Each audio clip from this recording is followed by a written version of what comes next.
100 টাকায় যদি 40 টাকা সরকার নিয়ে নেয়, তাহলে আমি কোন দেশে আছি? এটা কি বেনিয়া সরকার? এটা কি মাফিয়া সরকার? যে আপনি 100 টাকার একটা রিচার্জ করবেন, তার 40 টাকা সরকার কেটে নেবে? এটা কি হয় আমার দেশে? আপনি অবৈধভাবে যারা অবৈধ টাকা উৎপাদন করলো, তারা আমাদের আর্থিক বিবরণীতে দেখালো না, তারা যদি এই টাকা সাদা করতে চায়, মানে কালো টাকা, যে আমি সততার কথা বলবো, নীতির কথা বলবো, দুর্নীতি বিরোধী কথা বলবো, আবার বাজেটে আমি উপর্যপরি অপশন রেখে দেবো এই দুর্নীতিবাজরা তাদের টাকা সাদা করতে হবে 15% ট্যাক্স দিয়ে। তা আপনি অবৈধ পয়সা বৈধ করতে গেলে আপনাকে 15% ট্যাক্স, আর বৈধ টাকা আপনি ইনকাম ট্যাক্স দিতে গেলে আপনাকে দিতে হবে 30% ট্যাক্স। কেন ভাই বৈধ পন্থাই দেবে? 2021 আমাদের এই টোটাল বরাদ্দ, শিক্ষা খাতের বরাদ্দের কর জিডিপির, মানে জিডিপির অনুপাত ছিল 2.08%।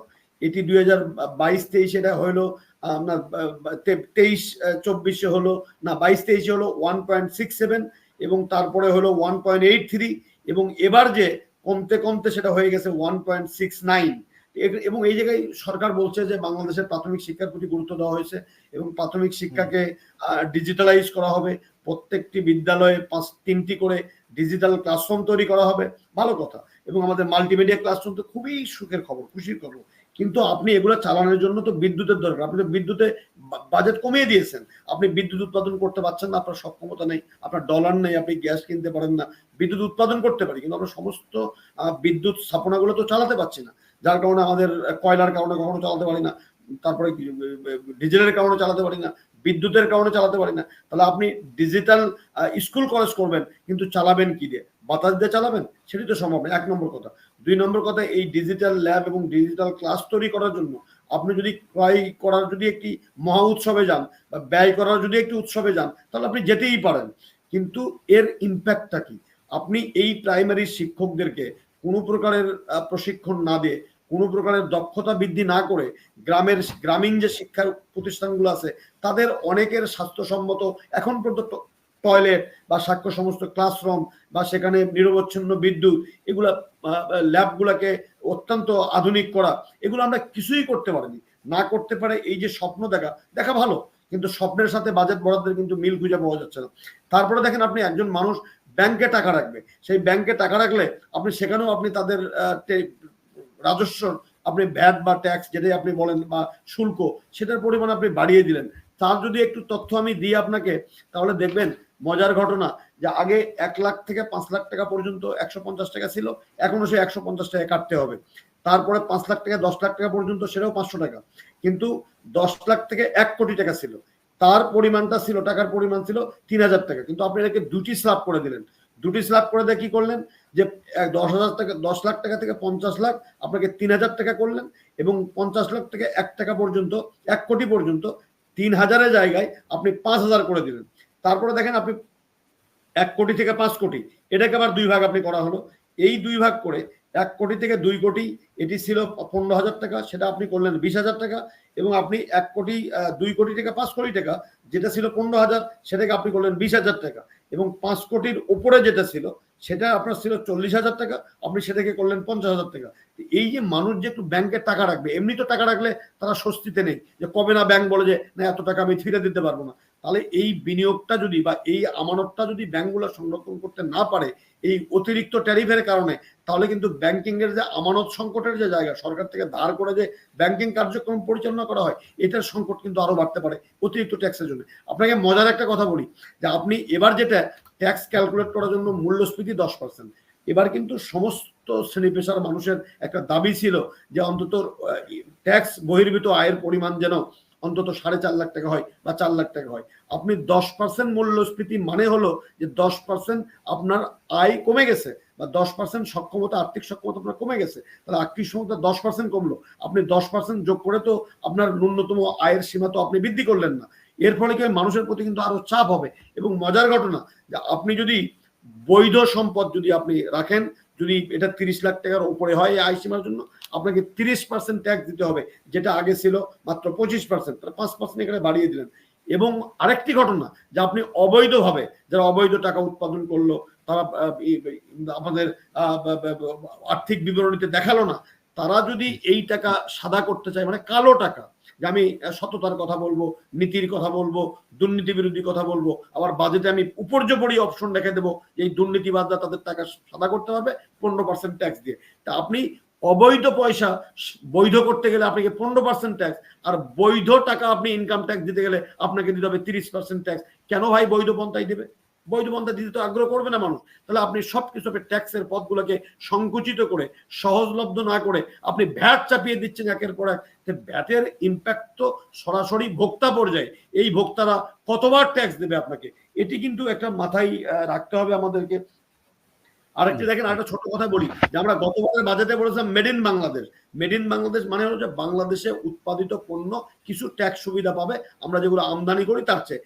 এবার হয়ে গেল তার উল্টাটা, আমরা দেশি ফ্রিজ তার উপরে ট্যাক্স আমরা ছিল 2.5%, এটা হয়ে গেছে 7.5%। তারপরে এসি, দেশি এসি, বিদেশ থেকে আমদানি নির্ভরতা কমানো, সেখানে আপনি সুযোগ দেবেন, আপনি প্রণোদনা দেবেন যে তারা দেশে উৎপাদন করতেছে, আপনার ডলার দেশে কিনতে হচ্ছে না। কিন্তু সেই জায়গাতে আপনি 2.5% শুল্কের পরিবর্তে আপনি 7% শুল্ক করলেন। স্বাস্থ্যের জন্য পিওর পানি খাওয়া কিন্তু খুবই প্রয়োজনীয়। ঢাকা শহরে আমার ফরাদ ভাইরা থাকেন, ঢাকা শহরে কিন্তু খাবার পানির সংকটটা কিন্তু অনেক রকম। ওয়াসা যে পানি দেয় এই পানি খাওয়া যায় না, যদিও তাসকিন আহমেদ সাহেবের বেতন বাড়ে, দিনের পর দিন চুক্তির মেয়াদ নবায়ন হয়, বিদেশ থেকে অফিস করেন, হাজার রকমের অভিযোগ। সেই পানি কেনার জন্য আমরা কিছু ফিল্টার কিনি, সেই ফিল্টারের উপরে ট্যাক্স ছিল 10%, আপনি সেটা করে দিলেন 15%। আপনি দেখেন, আমরা কিন্তু বিদ্যুৎ সাশ্রয় করতে হবে আমাদেরকে, কারণ আমাদের চাহিদা অনেক, কিন্তু আমরা ওই অর্থে দিতে পারি না বিদ্যুৎ উৎপাদন করতে পারি, যে কথাটা বলছিলাম। তো সেই জায়গাতে সরকার বা এই দেশের শিল্প উদ্যোক্তারা তারা এলইডি লাইট, যেখানে বিদ্যুৎ খরচ হয়, বা বিদ্যুৎ লেস কনজামশন আমাদের টিউব লাইট পাওয়া যায়, সেগুলোর প্রতি আপনি 10% ট্যাক্স ছিল গত বছরে, এবার আপনি তার প্রতি আপনি শুল্ক ধরলেন 15%। এই যে বিদ্যুৎ যেটা সাশ্রয় হয়, বা বিদ্যুৎ সাশ্রয়কারী শিল্পতে আপনি প্রণোদনা না দিয়ে, ভর্তুকি না দিয়ে, মেড ইন বাংলাদেশ না করে আপনি উল্টা করলেন, আপনি 15% ট্যাক্স নির্ধারণ করলেন। জনগণ দেবে কোত্থেকে, কোনটা কি করবে? তারপরে দেখেন আমাদের চিকিৎসা ব্যবস্থা, কোভিডের পরে কিন্তু আমরা প্রথমবার জানতে পারি যে আমাদের স্বাস্থ্য ক্ষেত্রের স্বাস্থ্য মোটেই ভালো না, একদম ভঙ্গুর, একদম সিক। তাহলে একে কোরামিন দিয়ে বাঁচায় রাখার জন্য আমরা প্রত্যেকবারই কি করি, 2000 করে টাকা বরাদ্দ রাখি। এই 2000 কোটি টাকা, এটা দিয়ে 2000 কোটি টাকা, এটাতে কি হবে? এটাতে কোনো কিছু হবে না আসলে আলটিমেটলি। তারপরে দেখেন আমরা চিকিৎসা ক্ষেত্রে কিছু কিছু সরঞ্জাম, ক্লিনিক, হাসপাতাল, সরকারি বেসরকারি 200 প্রকারের যন্ত্রপাতি বিদেশ থেকে আনলে তার উপরে 1% শুল্ক ছিল, এবার সেটাকে 1% থেকে আপনি 10% শুল্ক করে দিলেন। তাহলে চিকিৎসার ক্ষেত্রে যে যন্ত্রাংশ আমি আমদানি করছি বিদেশ থেকে, সেটার উপরে খরচটা কিন্তু বাড়বে, তাহলে স্বাস্থ্যের খরচটা কিন্তু বেড়ে যাবে। যদিও এটা নিয়ে সরকার বাহাদুরদের বা বড় বড় মানুষদের কোনো সংখ্যা মানে উদ্বিগ্নতা নাই, কারণ তাদের পেটে ব্যথা হলে তারা সিঙ্গাপুর দৌড়ান, আমেরিকা দৌড়ান, মালয়েশিয়া দৌড়ান, ইত্যাদি ইত্যাদি যেখানে যান। কিন্তু আমি আপনার যে স্বাস্থ্যসেবা নিশ্চিত করে এই দেশের ক্লিনিকগুলো, হাসপাতালগুলো, যাদের ব্যক্তি ইনভেস্টমেন্ট এগুলো হয়ে থাকে, তারা যখন এই 1% থেকে 10% যন্ত্রপাতি ক্রয় করবেন, তাদেরকে তো এই বেশি দামে কিনতে হলে বেশি দামে তো ফিস দিয়ে আমাকে টেস্টটা করাতে হবে। এটি আমি বুঝলাম না। দেখেন এখন গরিব গ্রামের মানুষজন একটু ইট দিয়ে বাড়ি টাড়ি করতে চায়, তারা যেহেতু মাটির বাড়িতে ঝড় ঝন্ডা বর্ষা, সেই ইটের উপরে আপনি অতিরিক্ত ট্যাক্স ধার্য করে দিলেন।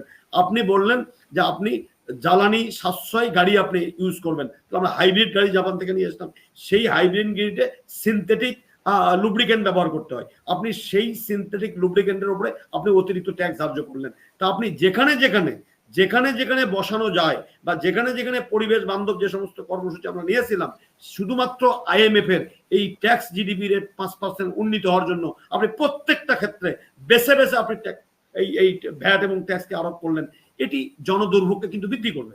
তারপরে যদি আপনি চিন্তা করেন যে একটা জিনিস অবশ্য আমার কাছে এবার ভালো লেগেছে, সেটা বলতেই হবে আর কি, যে বাংলাদেশের 36 বছর ধরে এমপি মহোদয়রা জনসেবার কথা বলে, রাজনীতির কথা বলে, মানব উন্নয়নের কথা বলে ওনার ট্যাক্স ফ্রি গাড়ি ভোগ করেছেন। এবার অন্তত সরকার সাহসী এটা পদক্ষেপ, আমি অবশ্যই সাহসী পদক্ষেপ বলবো, যে এই এমপিদেরকে অন্তত 25% ট্যাক্স তাদেরকে দিতে হবে। যদিও আমি যদি সেই গাড়ি যদি কিনি, ফরাদ ভাই যদি গাড়ি কেনেন, সেটা 400% 500% ট্যাক্স, সেখানে মাত্র 25%। তবে এটা শুরু হয়েছে, এই শুরুর জন্য আমি এটা ভালো মানে সাধুবাদ জানাতে চাই আর কি। তারপরে দেখেন যে আপনি ব্যাংকের টাকায় তো আমি বললাম, তারপরে মোবাইল, আপনি ডিজিটাল বাংলাদেশের কথা বলবেন, ডিজিটাল বাংলাদেশ আপনি দেখেন, আমরা ব্যাংকিং করি আজকে এই মোবাইল ফোনের মাধ্যমে, আমরা ভিডিও কনফারেন্সিং করি, আমরা মিটিং করার জন্য ব্যয় কমাই, অডিও কনফারেন্সিং করি, ছেলে মেয়েদের খবর নিই। আমাদের মূল যোগাযোগের কিন্তু অন্যতম একটা বাহন হয়ে গেছে এই মোবাইল ফোন। সেই মোবাইল ফোনে একটা সিম কিনতে আগে 200 টাকা দেওয়া লাগতো, এবার থেকে দিতে হবে 500 টাকা, 300 টাকা। তাহলে এটি একটি খরচ বাড়লো। তারপরে দেখেন আপনি গত বাজেট পর্যন্ত আপনি মোবাইলের যে আমরা রিচার্জ কিনি আর কি, টক টাইম কিনি, সেই টক টাইমে 100 টাকার টক টাইম কিনলে আমাকে 15% ভ্যাট, 15% সম্পূরক কর, এই 30% দিতে হতো। এবার যেটা করতে হবে, আপনি 15% ভ্যাটের সাথে আরো 5% যোগ করা হয়েছে এবং 1% সারচার্জ যোগ করা হয়েছে। ফলে গতবার যে 100 টাকার টক টাইম বা এমবি কিনলে, নেট কিনলে আমি কথা বলতে পারতাম 69 টাকা, 28 পয়সা, সেটা এবার চলে আসছে কিন্তু না 72 টাকায় আমি কথা বলতে পারতাম, 72-73 টাকায়, এবার সেটা চলে আসছে 59 টাকা। তার মানে 59 টাকা, আপনি 100 টাকায় যদি 40 টাকা সরকার নিয়ে নেয়, তাহলে আমি কোন দেশে আছি? এটা কি বেনিয়া সরকার? এটা কি মাফিয়া সরকার যে আপনি 100 টাকার একটা রিচার্জ করবেন, তার 40 টাকা সরকার কেটে নেবে? এটা কি হয় আমার দেশে? বলেন, এটা কি কোনো বিলাসী পণ্য আজকাল? এটি তোমার প্রয়োজনীয় পণ্য, নিত্য প্রয়োজনীয়তা। আমার ব্যবসায় অবদান রাখছে, আমার শিল্পে অবদান রাখছে, আমার শিক্ষায় অবদান রাখছে, আমি ডিজিটাল ক্লাসের কথা বলছি, আমার এমবি লাগবে। তা আমি কি একবারও আমার দেশের এই মানুষের সক্ষমতার কথা চিন্তা করেছি? আমি তো করিনি। তাহলে এই যে যোগাযোগের পথটাকে কঠিন করে দেওয়া, এবং আরেকটা মজার ঘটনা, বাজেট পাসই হলো না, মাত্র বাজেট আজকে ঘোষিত হয়েছে। ফরাদ ভাই, দুঃখ লাগে কোন দেশে আছি যে অলরেডি এটা কার্যকরী হয়ে গেছে, আজ থেকে কার্যকরী হয়ে গেছে। আপনি বাজেট মাত্র উপস্থাপন করেছেন, অনুমোদনও করা লাগেনি, তাহলে কার্যকরী করে দিলেন আপনি। এই যে অবস্থাগুলো, সেই অবস্থাগুলো আমাদেরকে খুব কষ্ট করে এবং আমাদেরকে খুব ভাবায় আর কি।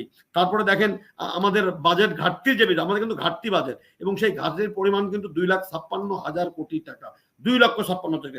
এই আমার এই ঋণ করে ঘি খাইতে গিয়ে আপনি একদিকে আমার ঋণের বোঝাকে বৃদ্ধি করছেন, এবং এই ঋণের বোঝা আলটিমেটলি তো আমার বোঝা, আমার উপরে সেই বোঝাটা আসবে, কারণ আমাকেই পরিশোধ করে প্রত্যেকটি মানুষের উপরে।